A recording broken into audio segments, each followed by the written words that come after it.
So What's going everybody, on? good evening, good evening, good evening. Welcome to another episode of Filling the Gap. Today, I am excited to have my long-term friend, Coach Marques Brown on. Um, the first day I met Marques, one of the first things he told me was that he was a football coach, so don't get it twisted. So Hey, I'm excited to have him on. Welcome to the show, sir. Welcome. thanks for having me. Thanks for having me. Glad to be here. Talk about So some sports. absolutely. So just for the people that are on, tell them a little bit about yourself, how long you've been coaching, where you coach at, all that good stuff. Myself, I've been coaching in the county for 16 years. Would have been longer, but I took two breaks. Coached at Northwestern for 14 years. Now I'm at Flowers for the last two. Hopefully we get that ring this year. Hopefully so. I looked it up. Y'all are undefeated, man. And for all of my people, I don't live in the DMV anymore. When he say the county, he talking about PG County, Maryland. It's Just, the only anybody county. that don't know. It's the only Uh, county. It's for the only sure. county. It's the only county. Glad to be a product of it. It changes you. It's inside of you. So 14 years. Tell us about how you even got into football. Like you played, right? Tell us about that. Um, Playing football, sheesh, man. When I first started playing football, I didn't want to play football. I really didn't. I only played because of my cousin. Okay. I only played because of my cousins, man. And I was a basketball guy. So, I mean, they was like, okay, around the neighborhood where I grew up, it was like, you play sports. So we either play football together, we play basketball together. But I just played football to play football. And it's ironic that you're doing this interview on this day because this is actually his birthday. Oh, It's his birthday, yeah. So happy birthday, girls. yeah, he passed away. He was taken from us when I was what, 13? Oh, So wow. that's really like that day really changed me. It really made me play football. Yeah. Like I wasn't going to play I wasn't going to play that following fall after he passed away and Coley came and got me. Wow. Coley That's a name I ain't Coley heard in a minute. yeah, he's actually doing good. He came and got me. Okay. He was like, yeah, he was like, oh, you gonna play football? You gonna play quarterback for me? I was like, all right. And it's crazy because the first time I ever played quarterback, and it's the worst experience of my life, which made me never want to play football again. Okay. Okay. I'm curious now. The first game I ever played with Greenville, we went to the game and our starters got lost. Like, like Lost. GPS lost. They Okay. went, they went, they went to the wrong city. Oh, wow. So we had to play another team. We had to play another team, and he was like, okay. They was like, hey, Marcus always gonna play quarterback. He gonna play quarterback. I'm like, damn. I threw six interceptions in my very first game playing quarterback. You I come was out like, I, setting records. I was like, I never want to play this game again. I never want to play this game again. I was like, I'm terrible at it. I do not want to play this game again. So after that, I played other positions, and then when Coley came and got me, he's like, "You gonna be my quarterback?" I'm like, "Bro, do you remember what happened last time I played Right. quarterback? I don't want to do this." So he put me at quarterback, and I self-sabotaged myself because I did not want to play it. So I ended up playing another position, and then like the first game, the guy he had playing quarterback got smart with him, and you know how Coley is. So he's like, "Oh, you want to do that? Put Marks at quarterback." He put me at quarterback. Rest is history. Played there, then went on to College Park, then went to Northwestern. We won the county. Then I went to Morgan. Then I went into coaching. And the rest was history. So shout out to Cuz and David Coley. Please tell him Yeah, that, hey, I haven't I heard from will. him. I Yeah. will. I will. I'll shoot you his number when we get off here. He'll love to hear from you. Man, I'd love to talk to him. So let me ask you You this, gonna right? talk? From a player perspective, right? When I finally finished playing, I had dreams of playing forever, right? Everybody does. How long did it take you to transition out of player mode to jump into coach mode? Instantly. I didn't want to play no more. You were I didn't ready. want to play. I was like, I played and I enjoyed it. And like, a lot of people was like, hey, you could do this, you could do that. But me, I was like, this shit hurt. I would imagine imagine that football is, you know what I'm saying, taxing. It hurt. So I mean, there was a lot of politics but my thing, I've always wanted to coach. I've Okay. always been a student of the game. So once I stopped playing, I took a little time off because it's like I was doing football for like 15 years straight. Right. So it was like I needed a little detox from it. So, I stepped away for a while. And then I went back to my alma mater, Northwestern, where Coach Pierre was there, who's still there, gave me an opportunity to come coach. So the first year I was just helping out, wherever he needed me to. And I like my second or third year there, he gave me the head coaching job at JV. And Okay. that kept me around. And I believe I'm the only JV coach there, or basically the only coach there never to have a losing record. What happened after that? It's beyond me. Okay. So So Northwestern, 14 years, man. That's a commitment. And yeah, football is so different than basketball. I might have 12 to 15 kids a year. How many? I don't even know how many kids does a roster in high school. man. So at the top of my time there, we probably had about between 90 to 110 kids. Wow. Like Wow. at Flowers, we got 126, 125. Yeah. That's And they a all play. And lot it's of people. crazy. It's crazy. They all get to play. Really? We all make an effort for them to play. So other schools Shout out take to that. all those coaches. I'm not that coach. The only game that they didn't play was the Wise game. Okay. Why, But if you every other, be asking? because that was dogs versus dogs. Like if your number was called, you had an opportunity to play, but you got to understand in those situations, in those kind of games, everybody might not get to play. But if it's a game where we feel as though we're so much superior than the team, we're not going to keep our ones in for 3 quarters and then Right. let the twos and threes play at the end. No, we don't do that. That's not how we operate. So we made a commitment this year, regardless of the score. We got our first string, second string, third string. We had a series of plays that, okay, this guy goes in at this time because he's getting quality reps. Because you never know, somebody might get hurt, somebody might not have grades, Yeah. somebody get suspended. So that guy has to be ready to go. So we've done an excellent job at doing that. Okay. And I imagine in actually handling the rotations and the clock like that helps in the recruiting process and film and Oh, all those things to help them get to the next level, right? oh yeah, it's coaches coming through there, man. We hot right now. They come through there now. It's like, hey, look, you better offer this kid now because when you come back in about 6 months, He gonna be he ain't gone. gonna be there. He ain't gonna be there. He ain't gonna be interested. Man, that is a blessing. That is a Yeah. blessing as a coach, right? From the collegiate standpoint, I know it's certain schools that I got to stop by every year that I'm out recruiting. There's certain AAU teams, there's certain courts I know I got to sit on. And you are now one of them places. Shout out to Flowers, man. That's dope. So let me ask you this: in the Girls basketball is ridiculous. They some this, dogs. They some dogs. a whole different monster, man. They some dogs. It's a whole different monster. But let me ask you this: after 14 years at Northwestern, how did you end up at Flowers? A story I probably really couldn't get into, but Okay.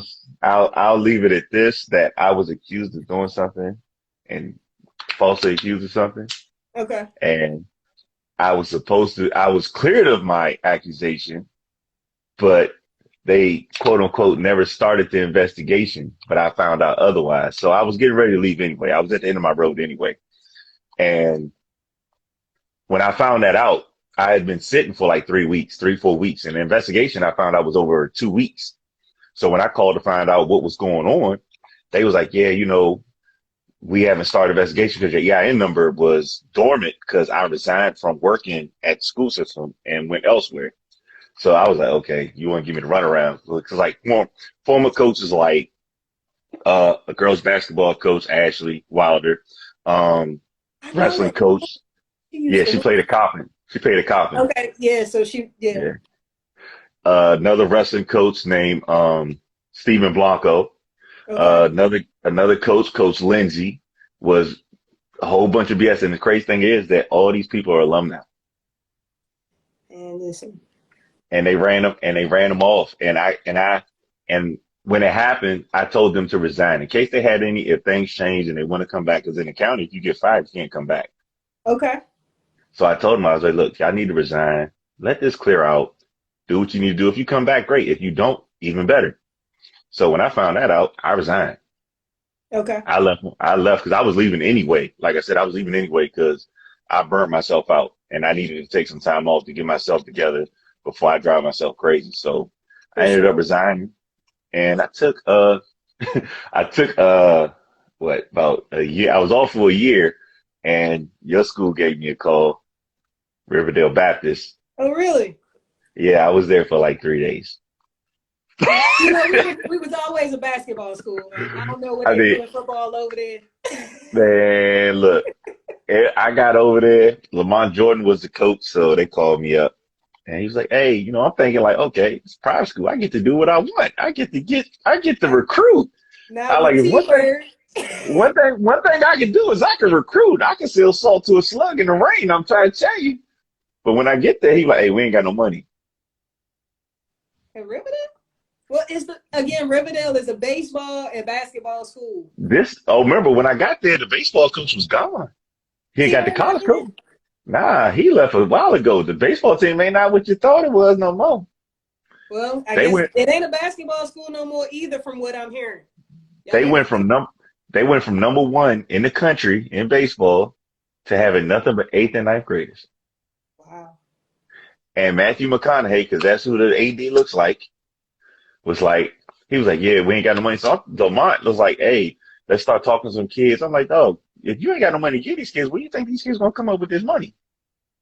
I'm gonna have to go check my school out and figure out what's going on up there, man. Man, how about this? First coaches meeting, my guy was like, yeah, he's like our first bump against St. Francis. Then it's Gonzaga. Oh, y'all had a Riverdale schedule. I'm like, do you want a team? But this is crazy. This is crazy. So the quarterback I'm coaching now at Flowers was the kid I was coaching at Riverdale. Okay. And the kid Mo last year that graduated, they both came from Riverdale. So when I got the Flowers, I was like, I know these kids. And I hadn't seen them in like 2 years. Mo was like, now Mo's like, Mo's at Army right now. Plays for Army. Mo's now like 6'5", like 240. I'm like, damn, when I saw him, he was like 6'1", 180. And Sean is that's our quarterback now. Just got voted to the Crab Bowl. Oh, congratulations, Sean. That's Yeah, dope. so, that's QB1. Boy, drive me crazy. Yeah, But yeah, those are the ones that are good, the ones that get on your nerves. Them the ones that turn out to be the better ones. man, just a good kid. He's just different. Them the ones. But yeah, then I took 2 years off, and during that time, Coach Powell over at Flowers and Coach Groves constantly checking on me, saying, "Hey, when you're ready, we got a home for you." It's like when you're ready, we got a home for you. I'm like, all right, man. So start working with Metro 2 years ago, two and Okay. a half years ago. I got in the program and I got a schedule that worked with me coming back to coach. So I I just did a couple rounds. Actually, the first school I went to was Flowers. I ain't gonna lie. First school I went to was Flowers. I was supposed to go to Okay. Bowie, Suitland, and a couple other schools that reached out to me. And I was like, okay, I went to Flowers, was there for, a 7-on-7, was sitting there talking to coach. And it's crazy because I lost my earbuds there. Okay. So I was like, damn, I lost my earbuds. I'm like, damn, I lost my earbuds. I'm like, so I gave Tyler a call. I'm like, hey, Tyler, somebody found my earbuds. Kids found my earbuds and gave them back to me. I was like, oh, okay. So Really? I think that's where I need to be. Yeah, that So I was ended up God not going saying, nowhere stay else. right here. Yeah, I was like, okay. I was like, they're kind of solid. I was like, let me stay here because anybody else, they probably would have took it. Absolutely. I was recruiting a kid and dropped my case, had my earbuds in, dropped the case, went back to the school. 2 minutes after walking out the door, case, everything gone. Yeah. Needless to say, we Mm-hmm. didn't sign the kid either. Them probably your friends. Hey, Character hey. speak. So let me ask you this. Northwestern definitely had one way of doing things, right? There was a routine, there were certain expectations. How different is it at Flowers from what you were doing there? I don't know about the expectations part, but Okay. The Flowers expectations. When you're coaching talent, your expectations go up. So that's a good thing. There's a standard there. yeah, so it's like, okay, now it's like you coming from a school where, you're helping kids get better and they have expectations of themselves. But when there's expectations like, okay, y'all should be contending for a state, not just being competitive. It went from being competitive and trying to make the playoffs to, hey, y'all right there at states. It's like states are bust. And that's pretty much where we at. It's just, and then the support. The support at Flowers is, man, by the administration, it's night and day. It's not a situation where it's like, can I have this or we need this or we need that? It's, Coach, what do you need? We're going to get it done for you.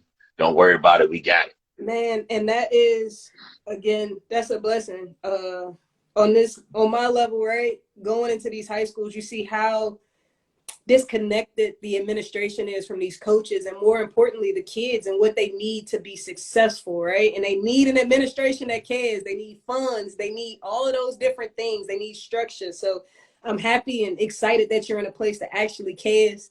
I'm not a football person, but I definitely want to come see y'all play this Friday. I looked online. Y'all undefeated. Tell me about coaching an undefeated season, man. First, how long are you going to be in town? Because I don't know if you want to come to this game. Oh, no, I'll be there in a couple weeks.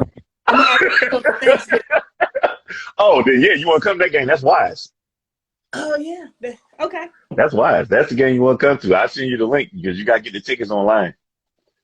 Because it was 4,500 people there. Really? Yeah, it was nuts. Coaching an undefeated team. It's this team, they like each other, so it's really not that hard. You saying that in 2022, you coaching a team that's actually good and they get along? Yeah, they get along. They have their disagreements, but they solve them themselves. Like they pretty much check each other. I mean, we got our episodes where things happen, but it's nothing out of control. Yeah. Nothing out of control. That speaks to not only the kids, but that speaks to the coaches and the examples that y'all set on a daily basis. Man, and they be, whew, but they some personalities though. They are some personalities, but they're not disrespectful personalities. It's like this team is like, how could I describe them? They're not afraid of anything. That's a great thing. Fearless. They feel like they could go anywhere and line up with anybody and beat anybody. So it's kind of a double-edged sword. It's like, okay, we know, you're good, but okay, when you get punched in the mouth, are you going to swing back or you just a bully faking? Yeah. So let me ask you this, and looking at y'all record, y'all been straight smacking people. Like, have y'all even been punched yet? We got punched by Wise. That was a heavyweight fight that went into overtime, and they stepped up. They stepped up. Like our defense is. I'm honestly say our defense is one of the best in the country. Okay. Public or private. I line them up against anybody. Public or private. Okay. It's a big statement, and I'm gonna have to chop this up and put it back out there online. Hey, they could look at the stats. They could look at the office. Our kids ain't no joke. We across the board at all three phases of the game: offense, defense, special team. We're a complete team. We're a complete team. Like my kicker on now. Look, he want to talk about some. Oh yeah, coach. Like, hey, but he's a kid that I've seen him make 55-yard field goal. Man, I just watched somebody in the league miss that. Yeah, and he's and we got a punter that can we're a complete team, and it's just putting it all together, going week by week, not looking past nobody. Like it's Wise week, yeah, but we're like, okay, that's week 6. Enjoy it. 24-hour rule. Time to go back to the next. They hit us in the mouth. Our hashtag Killer Jag. That started at Bowie. The coaches and the crowd start chanting Killer Jag for whatever reason. And they scored first on us. Roosevelt scored first on us. What do you mean for whatever reason? You are undefeated. That means you are the target for everybody. Everybody want to knock y'all off. Hey, everybody want to knock Wise off. We had to knock Wise off to get here. They worried about us. But it's like, okay, I get it. I get it. But yeah, they felt that way. They Coaches was watch undefeated. them. People They watch. was undefeated at the time too. But they were undefeated at the time too, and they scored first. They scored first, and we scored the next 55. Listen, one thing for sure, film does not lie. They were Oh saying no. it. They knew the potential that y'all had.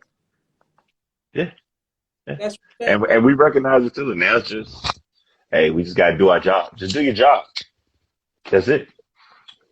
How is it? How is it coaching a team that's good, right? How is it keeping their ego in check, right? So, in my experience, right, in coaching teams that are good and we know we gonna win and we this and we that, they've had a tendency to jump all the way past certain opponents, right? Mhm. Because we know that we're better than, or we don't come with the right energy or the right mindset, and then we take these people lightly. How do you coach that ego? Um, we've had situations like the Roosevelt game and the Bowie game where they were sleepwalking and they didn't respect the other team. Yeah. And they ended up waking up and doing what they do. We've had situations where their ego has gotten the best of them. And the way we handle it is we don't handle it in front of the team. We don't handle it at the game. We'll handle it Monday or Saturday when you come in. We're going to bring you in and we're going to sit you down and we're going to talk to you one-on-one and explain to you why it's not right. You know, we're not going to feed into your ego and let you cause a scene. If you want to throw a temper tantrum, throw a temper tantrum by yourself. And usually when they throw a temper tantrum, their teammates will go check them. Their teammates will go check them, and then we'll explain to them why they're wrong. We just not going to let you do your own thing. And if you want to do your own thing, we'll sit you down. You just won't play. So The guy, yeah, definitely opposite of whatever the Lakers are doing with Russell Westbrook yeah, right now. like the guy, like I told you, we go 3 deep. The guy behind you has played a good amount of reps. So if you don't want to play, you want to let your team down, we're gonna put them in the game. Sounds like y'all are running a real program, man. Any college would be excited and blessed to have any of your kids, man. Yeah, Like the program that you're building, and more than that, you're building a culture. So these other kids that are watching that haven't made it yet, you know what I'm saying? Like it's exciting.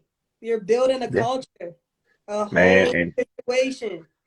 and it's different because we're actually sponsored by Battle Gear, the one that do the mouthpieces and the gloves. Oh We're yeah. not we're Oh, Yeah, okay. yeah, we're not an Adidas school, we're not an Under Armour school. We're Okay. Battle. Y'all are And definitely the forgotten kids. man, and it's crazy because like who do we play? Suitland. Play Suitland. We wore all white, got the new battle uniforms, they got the all white and Battle sent them gloves. They was all white from head to toe. You know, I am a firm believer that you play better when you look good. Man, let me tell you about you talking about I ain't gonna say it's ego, it's personality. So halftime, coaches talk, then we go get the kids. So we walking down to go get the kids. It's Suitland's senior day. So they playing music and stuff. They start playing the wobble. Okay. These fools lined up and start doing the wobble. And I love it. I'm like, oh Love my it. God. So then they go up and then they gotta go stretch. They play the cha-cha slide. I love it. And you got 63 kids doing the cha-cha slide. I'm like, Deck, oh. oh wow. Full pads at this point. And yeah, you can only laugh at them, man, because it's just like they don't mean no harm by it. They just having fun. Which is what it's all about. One of the things that I learned just coaching different schools, like once you get to a certain level, they lose that fun. They forget that it's fun. So making sure that they have fun the whole time, because that's the only reason we started playing any sport in the beginning anyways, right? Yeah, So just a game. it is literally just a game. Let me ask you Hmm. this. You've been 16 years high school. Do you ever want to go to the collegiate level? Do you Not anymore. Not not anymore. anymore? So Not high anymore. school is where you are. Yeah, when I first started, that was kind of the aspiration. Like, damn, and people say like, hey, I don't want this to be my livelihood. Man, listen, it's different. I don't. It's different when like I got a love for it because it's like this isn't my livelihood. So It's a Yeah, purity. It's a purity to what I'm doing. right. It's not a necessity. It's a purity. So like where I'm working, I'm making more than enough money. I get to do what I love, and I'm like, I ain't messing this up. Mm-mm. I see the stress. I see the stress because it's like you got to produce. And I'm not saying in Yeah, high school you don't got to produce, but to keep your job, you got to produce. yeah. At that collegiate level, your paycheck literally lies in the hands of somebody that's generally in their late 50s, early 60s, and then somebody that's 18 to 22. Then Hmm. people decide if you get to pay your bills or not. Hmm. So That yeah, hasn't been told no most of their life. or don't come from programs that are instilling certain characteristics, right? Come from Yeah. programs that don't have standards, that don't care if they go to class, that don't care if Hmm. they're acting up, if they actually turn in their homework. You know what I'm saying? Like, so again, I just want to say thank you from all the other coaches out there for actually having a standard that you're holding kids to and teaching them life lessons. And reading through, looking through your page and reading the comments, like you actually care. And that Oh matters. yeah. If you are coaching and you do not care about the kids, quit. It is not Oh, about it's about the the kids.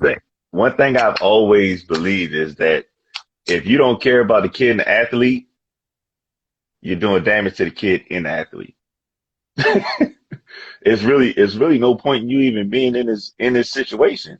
I've always been a books before ball guy because like I said, we play football. This sport, the wear and tear in your body, you want to make money with your brain rather than your body.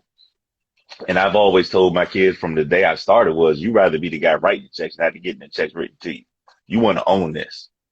And I've had kids, I got kids who are doctors, lawyers, entrepreneurs, mechanics, regardless of what it is and what you're doing, as long as you're happy, as long as you're being productive, as long as you're being some of them, like, honestly, I believe and I've seen that I could say that all my kids are great fathers. That's amazing. All my kids are great fathers, and they know if you're not a great father, you're going to get a visit. I don't care if you played for me 14 years ago. You're going to get a visit from me. Accountability. I was it's a thing that doesn't really exist anymore. Hmm. So keep holding them accountable. We all need Hmm. it. We all need it, especially young folks. Yeah. And Oh, and that's one of them right there. You know, I don't play. I don't play about them babies. You had them babies, you're going to take care of them babies. Regardless of the situation, you take care of them babies. so you have a nonprofit. Tell me about it. Yeah.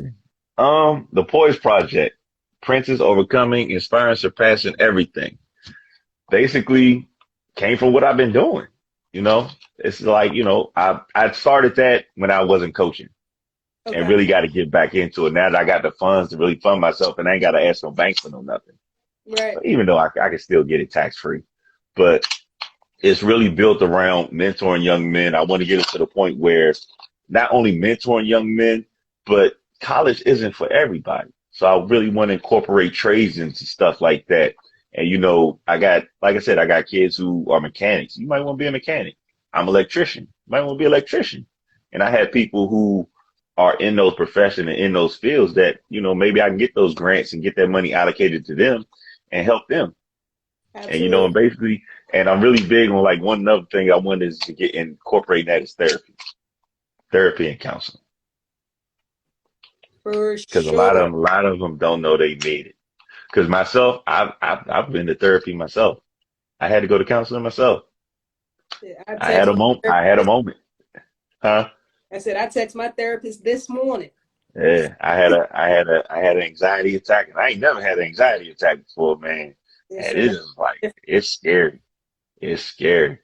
And a lot of them would never even think that, hey, Coach Brown, therapy? Yeah, man. I Yeah, think man. I think that's a great thing, and I know for me that's definitely something that I preach with my kids. Right. Hmm.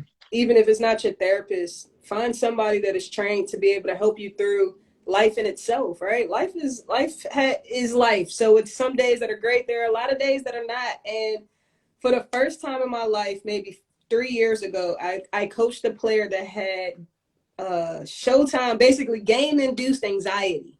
I had never heard of it. I did not know it was a thing, right? This kid Mm, I've been recruiting for years that flat out had it. mm, And I put her through the hardest of workouts and she got it. She got it. She got it. We get to game time and everything went out the window and I didn't understand. And then her finally telling me what was going on, like it made me pick up a book to want to learn, right? mm, Um, that just mental health and athletes in general mm. is something that we don't talk about. I would love to help you in your nonprofit any way I can. I Anything I can do definitely, to help. once I get it going, I got you. And yeah, we speak about the pressure, and the pressure is ridiculous to me because it's just the 6-year-olds getting ranked, 8-year-olds getting ranked.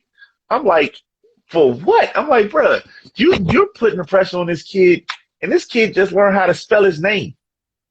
Listen, Like, my just play the game. Like, it irritates my soul the way some of these boys club and these young coaches act and the amount of pressure. Like, I have a friend, her son, Ashley, her son just wanted to play football this year. And Dre is, I think he's 7 years old, 7, 8 years old. Dre's a big kid because she's a tall female. His dad is big. He goes to a trial for one of the teams, and they say he's not where they need him to be athletically. I'm like, he's 8. yeah. He's 8. Where do you expect him to be? You expect him to be doing swim moves and what? And rip moves? What do you expect from this kid? It's it it's society, right? And at the end of the day, none of the rankings I have parents ask me all the time, Coach, how much do you look at rankings? I don't. They It don't. makes no difference to me. Like if you're a good kid and you understand what I need you to do and the hardest part now is finding players that actually love the game, right? Most people just want to be associated with a team.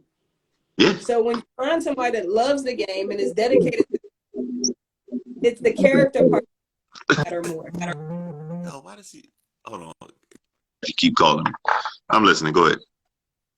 It becomes the character part that matters more. But yes, the rankings, we just apply so much pressure. And then unlike when we were coming up, right, I could get crossed up and fall in a game. And unless you was in the gym that day, you ain't really know.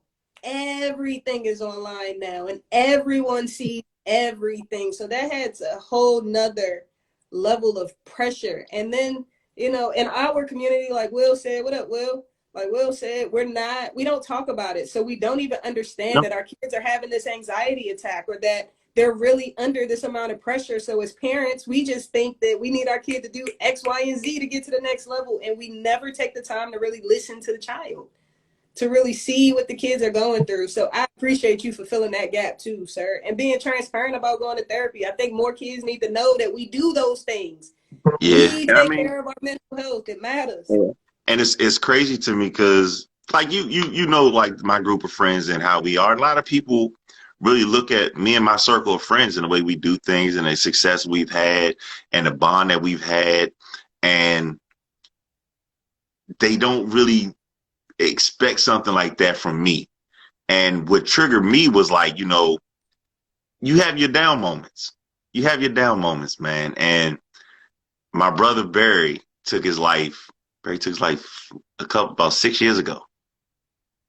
So 6 years ago. And it was crazy because it really, it hit me harder than I thought it did, and really wasn't something that I talked about. And I had an anxiety attack, and I ended up going to therapy, and we talked about a lot of things. And it's a lot of things that when you're not talking to a therapist or talking to somebody who doesn't know you, so they can't pass a judgment on you. They're not listening to you according to how they know you. They're listening to you like they just met you. Right. So that really matters, and talking to him and helped me out a lot. And it's crazy because when I left the therapist and I had my sessions, my guy was like, my therapist reached out to his childhood friends. I'm like, who's supposed to be helping who? And I think, it's no different than coaching, right? We're all mirrors. So Yeah. in you being transparent with your therapist, it made him look in the mirror like, wait, I don't check on my friends enough. Yeah. And And then the crazy thing he told me, he was like, man, he's like, honestly, he's like, just keep talking. He's like, just keep talking. He's like, cause the circle you got, he's like, he told me, he was like, I'm not depressed, but I had depressing moments. Yeah. And he said, so when you had depressing moments, that's when you really need to talk, because that's what really leads to depression is your depressing moments. Not talking about them keeps suppressing them. Like regardless of how small it is, and like a lot of people need to understand that not therapy, depression is not a competition. Nobody can be more depressed than the next person. Right. That's not how it works. Whatever you're feeling bad about, just talk about it. Just talk about it. It may be small to you, but you never know. Then the person that you're talking to may have been through it. They might give you an opinion like, look, hey, okay, we went through this. This is what I did. Or it's just venting. If you don't get it out, it stays inside. And the hardest thing that we have to control is our own brain, right? And our brain will turn on us. Our thoughts will definitely fucking turn on us Yep. unless you control it. So if you don't have anywhere to talk to, 1-800, I will put it in the thing. Find you a therapist, find you a safe place to lay your stuff down, man. But you got to start laying it down. And anybody that's in any type of leadership position where you're taking care of people, right? We take in so much from our kids that oftentimes we just feel like we're Superman, right? Yeah. No, once we take on their energy, we have to let it go too. If like for me, I become like Olivia Pope. I try to fix it, and Yeah. then I'm taking on that energy, not even realizing it. Yeah. You lose yourself. And like one of the things that really Man, burnt me out was I started being Coach Brown more than I was being Marcus. man, listen, you preaching now. And when that happened, and it's crazy because I think my players saw it more than I saw it. And I didn't know how to turn it off. Exactly. I didn't know how to turn it off. Like my little cousin Tonio, he coaches at Carroll. And he's the new young coach. And you know how the young coaches are. They got all these energy and I'll show you how to do this and I'll show you how to do that. I used to do this and I used to do that. And I keep telling him, like, dude, learn how to turn it off. Learn how to, he just had his son. I'm like, dog, you have every reason to turn it off now. When you leave this field, turn it off. And even the Coach Harris is at Carroll. He was at Surrattsville, good friend of mine. And I'm talking to Coach Harris on the phone, and Coach Harris is telling him, he's like, this dude got a lot of energy. I'm like, Coach, I be telling him to turn it off. He's like, Coach, I be telling him the same thing. Like, You you getting gotta it from the learn. coaches that been there. Turn it off. Easier said than done, right? Yeah. But for sure, at some point in every coach's life, you give so much that you look up. Like I don't recognize Shamika some days when I look in the mirror because I've been coached for so long, right? That reconnecting with Shamika is an amazing thing, and it makes me even better coach, right? So definitely remember who you are. Know that you're always evolving, you're always growing, and if you aren't, that should be the goal, right? To be Yeah. constantly evolving and changing, but try to stay true to who you are. Who you are matters. You That's got what to. you over the hump. Got to. So last question I got. We've been on here for a minute. Fill in the gap. Fill in the gap. So that's the name of the show. It started because of, just my own desire to fill the gap for other people. The life that I've lived, I've had a very blessed life. I've played at some high levels. I've coached. I've done a lot. And I talk to a lot of people that don't have coaches in their lives that matter, don't have people and all those things. So what is your biggest fill in the gap moment, sir? As a coach, as a player, as a person, what is your one of them? You've been coaching for so long, you got millions. Just give me one. My feeling the gap moment is my brothers. Okay. It's my brothers, man. Because the one thing that this sport it brought me family. It brought me family. Me and my brothers, we've been together since 5th grade. Wow. Since 5th grade. And we've seen life, we've seen death, we've shed tears, we've fought, we laughed, we've done everything. And without them, I wouldn't be here. And Yeah. it's very rare to have that kind of circle around you that they're honest with you. They're honest with you. We don't have no yes men in our circle. None. And you're getting checked at the door. And that helped me teach my players. That's the same values that I instill upon my players, that look, leave your feelings at the door. If this is your friend, your friend can be brutally honest with you at any given time. He's not going to tell you, yeah, he's not going to tell you right all the time. He's going to tell you wrong. Supposed to. You're wrong. And that's something that they've done. And the relationship that they have, man, I love to see it, man. They travel together. They do business together. They work together. Like, I love it. Like, they're really taking what we did and what we laid the foundation on, and they just took it to a whole nother level, man. And it's just, I just love to see it. And it's not even just like, okay, like Javonte graduated 2013. He's still working with a kid that graduated 2019. They come back. Like, you know, it's not, I'm leaving that guy behind, or, you know, I don't know him. It's okay. If you're really serious about this and you're ready to work, we could work with you.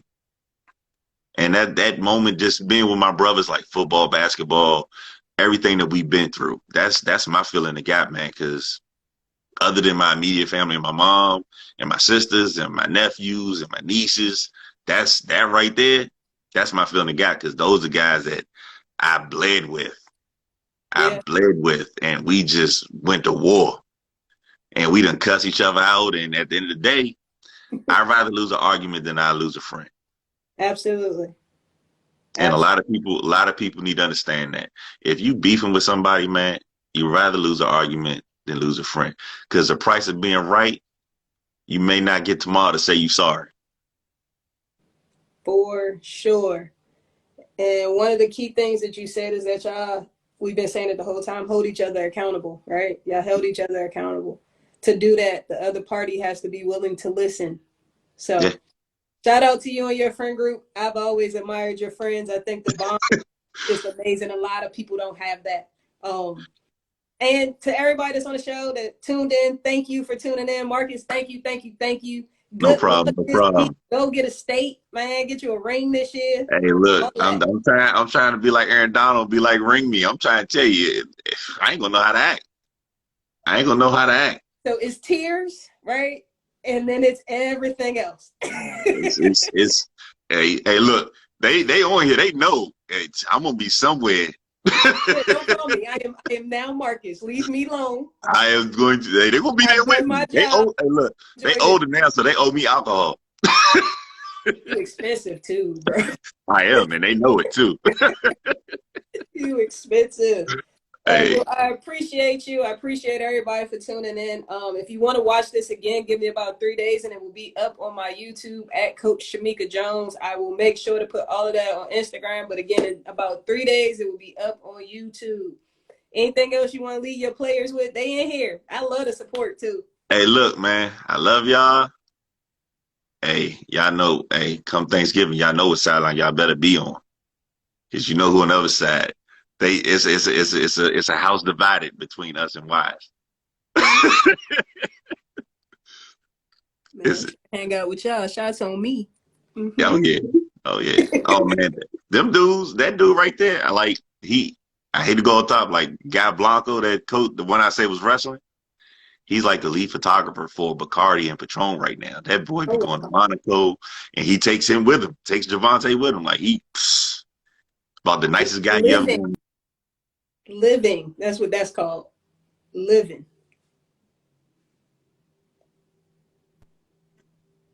All right, Coach. All right. Well, it looks like. Okay, there you go. What'd you say? That's it. I told him just don't come back. He better go live. Yeah. Keep living. You don't get that opportunity much. No, you do not. And when you have the opportunity to live it to the fullest. All right. Well, exactly. Thank you guys for tuning in. We will talk to y'all later. All right. See y'all soon. All right. Good luck, Coach.